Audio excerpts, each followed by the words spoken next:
My wife Laura was away on a business trip, and I was struggling to manage all the household chores, so I asked my mother-in-law Mary if she could help me as I was having a hard time with it all, especially picking up my daughter Emily from school. Mary graciously agreed, and things seemed to be going well. One day I came home from work a little earlier than usual, and I had some free time on my hands. On my way home, I decided to stop by the store and buy a few things to show my appreciation. Some fruit, compote, and sweets. Mary had just brought Emily home from school when she noticed the table set and looked at her in surprise. "What's all this for?" she asked. "What's it for? It's just my way of saying thank you," I replied. As I sat there, a strange thought occurred to me. I knew myself well enough to know that I have a hard time when I go too long without female company. The week was my limit. So, all things considered, the thought of Mary didn't seem far-fetched to me. Why chase after someone else when she was there for me? Mary seemed a little nervous as she sat down at the table. After all, this was one of the first times we'd spent time together without Laura. After the compote, she seemed to relax a bit, her eyes shining as we chatted. I couldn't help but notice her figure. Although she wasn't my usual type, there was something intriguing about her. Catching my gaze, she shifted awkwardly in her seat. I began to ponder how I could make my intentions clear. Soon, Emily entered the kitchen and, interrupting the conversation, asked if she could go to her friend's house. And naturally, I agreed, and she hurried away, leaving Mary and me alone. She looked tense, as if she'd swallowed a stick, so I decided to broach the light topic of aging gracefully. "You know, Mary," I said, "it's true that young women are attractive, but mature beauty has something to say, too." I tried not to go too far, but I felt the moment had come. I leaned across the table and kissed her. To my surprise, she kissed me back, though she seemed to have a hard time believing what was happening. At that moment, we heard the door creak open, and Emily's voice came from the hallway. Mary quickly pulled away, her face flushed, and she asked if Emily had finished her homework before Emily left the room again. That evening, Laura called before bed to see how things were going. She told me that her business trip was being extended for another week. I pretended to be disappointed, but my mind was already spinning with thoughts of options. Another week meant more opportunities to enjoy a compote with Mary, though of course I didn't say that out loud. The next day Mary came in again looking somewhat flustered. She hadn't even had time to put on makeup, but there was something about her excitement that was hard to miss.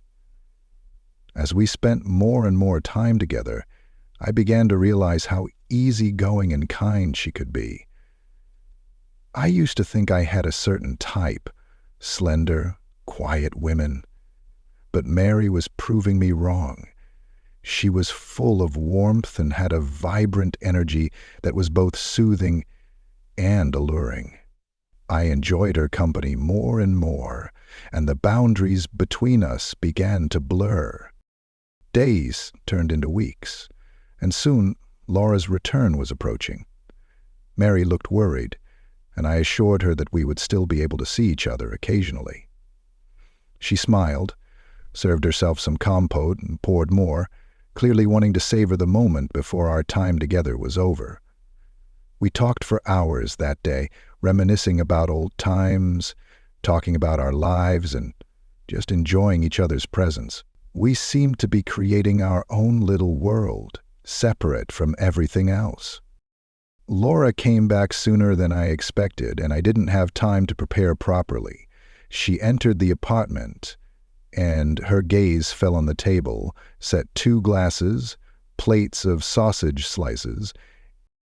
"Did you have someone over?" she asked, raising an eyebrow. "Oh, just an old friend who stopped by to talk about a new job," I lied, trying to sound casual. I did, just stared at her. She didn't continue, just nodded and went into the bathroom to wash her hands. I quickly rushed into the bedroom to clean up, my heart pounding. It seemed like everything around me had turned into chaos. Laura came into the bedroom a few minutes later, but by then I was already lying down, pretending to be half asleep from exhaustion. "Get some rest," she said softly, and left the room. I breathed a sigh of relief. Later, cleaning up the kitchen, I couldn't shake off the guilt, but I quickly pushed it away. I tried to convince myself that what Mary and I had was only a temporary escape that wouldn't affect my marriage in the long run. But deep down, I knew it wasn't that simple. It was a week before I decided to visit Mary again. She looked worried, and her first question was if Laura suspected anything. I reassured her, and she visibly relaxed, inviting me into the living room. She smiled, and I couldn't deny myself the pleasure. Sometimes you have to enjoy life's moments, even if they are difficult. We sat down on the couch, and I took her hand, feeling the warmth of her skin. It was a quiet, intimate moment that made me realize how much I had come to care for her. "You know," Mary said quietly, "I never thought it would turn out like this. I always thought I was just here to help, nothing more." I looked at her and smiled. "Life has a way of surprising you, doesn't it?" She nodded, her eyes sparkling. "But what about Laura? I don't want to cause trouble." "I know," I said, squeezing her hand gently. "We'll be careful. I don't want to hurt anyone either." Mary sighed, leaning her head against my shoulder. I can't help how I feel." I wrapped my arm around her, pulling her closer. "Me too. Let's just take it one day at a time." We sat in silence for a while, just enjoying each other's presence. The heaviness of what we were doing hung in the air. But in that moment, everything felt right. It was as if time had stopped and all that mattered was the two of us. The next few days passed like a whirlwind. Mary and I managed to find small gaps of time to see each other, even if only for a few minutes. A quick kiss in the hallway, a long touch when no one was looking. It was risky, but that made it all the more exciting.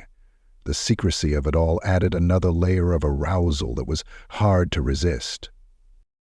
One night, Laura mentioned that she was planning to spend the weekend with friends. My heart raced at the thought of having more time alone with Mary.